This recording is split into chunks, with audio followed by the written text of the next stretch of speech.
السلام عليكم شباب، حياكم الله في حلقة جديدة في فيديو. عاد اليوم فلوقي الصدق بيكون مختلف عن كل مرة. فلوق اليوم بيكون الوطنية للسيارات. وين اللوجو؟ الشركة الوطنية للسيارات. فكرة الفلوج ان انا في صار تعاون بيني وبينهم بحفل اطلاق سيارة جديد، فسويت لهم شي محتوى حلو ان شاء الله بسيط على حسب متطلباتهم. سوينا لهم شي فيديو صغير يستخدمونه في الحفل نفسه. شو انا صراحة مو من عوايدي اني انا اجي من وقت، المرة انا واصل من وقت، يعني واصل قبل الافتتاح بفترة صراحة.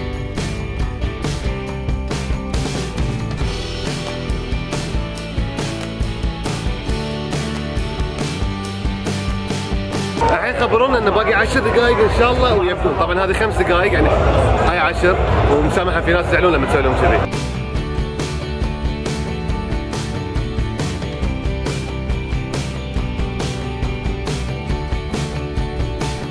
السلام عليكم، معكم اخوكم محمد. انا حاب اني احييكم كلكم اليوم.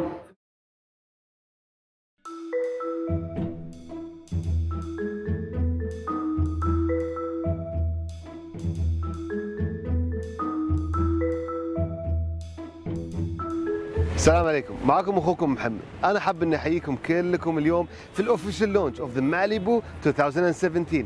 طبعا السياره هذه بتعرفون عليها بعد شوي بنفسكم، لكن خلوني انا اخذكم جوله على السياره وبعض التغييرات الخاصه. اذا ببدي خليني اتكلم اول شيء عن شكل السياره الخارجي. السياره لاحظ انها صارت انسيابيه اكثر، نفس الوقت صارت فخمه، صارت انيقه، يعني وايد ضافوا لها قصات ولمسات وايد حلوه. وايد حبيت اضافات LED على السياره.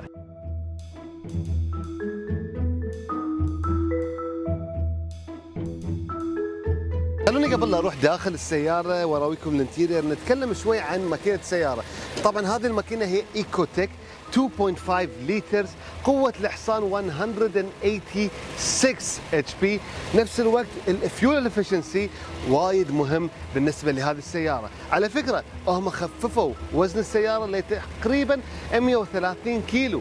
لما تخفف السياره هالكثر اكيد الاداء راح يصير افضل.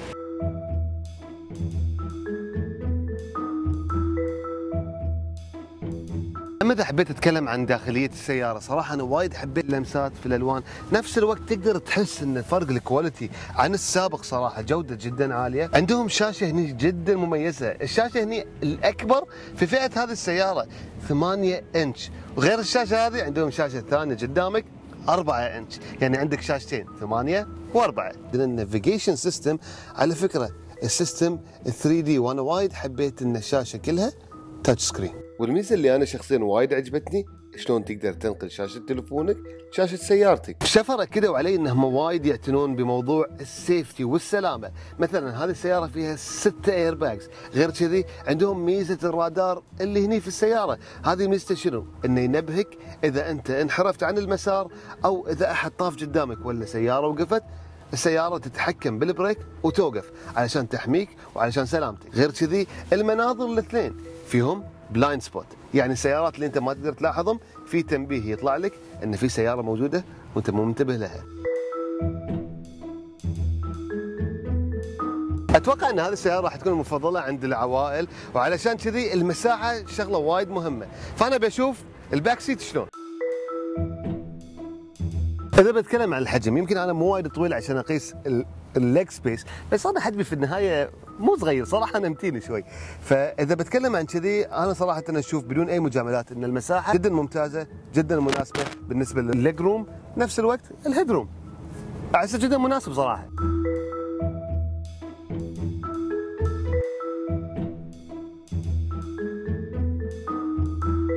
طبعا هذه كانت جولتنا البسيطة والخفيفة ومعلومات بسيطة عن السيارة هذه اللي صراحة أنا وايد عجبتني، وما توقعت إن فيها كابابيلتيز من هالنوع. لكن الحين خلونا نروح معاكم نشوفها على أرض الواقع، نشوفها في الحقيقة. فتفضلوا معانا خلينا نشوف السيارة. لحظة نسيت، تدرون ان هذه السيارة فيها ميزة خاصة جدا؟ هذه السيارة فيها سنسرات على الجوانب، تقدر تتعرف على اذا في بارك فاضي، واذا لقيت هالبارك وانت اخترته تصفط بنفسها. سيارة اوتو بارك، صراحة شيء عجيب.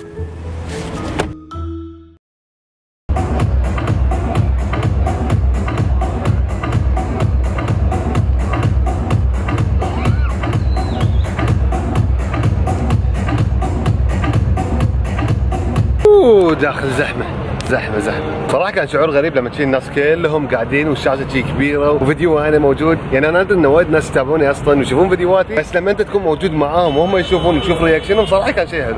وبكذا الشباب وصلنا ختام الفلوج، اتمنى ان الفلوج عجبكم. طبعا هاي كان سبيشل فلوج. شباب لا تنسون تتابعوني على انستغرام، سناب شات وتويتر، كل مكان تلقوني بنفس الاسم ويدو بيتش. بس راويتكم شنو التعاون اللي صار بيني وبين شفر. اتمنى ان ايضا فيديو شفر عجبكم. الحمد لله هني وايد ناس عجبهم. في النهايه كان فيديو الحمد لله ناجح وايفنت ناجح. كانوا للحين حاطين هني الفيديو. فبس المهم شباب لا تنسون تكتبون لي تحت رايكم في هالفيديو واقترحوا علي شنو تبون الفلوج الجاي اسوي عن شنو، لان ابي محتوى منكم، ابي اسوي لكم شيء انتم تبونه.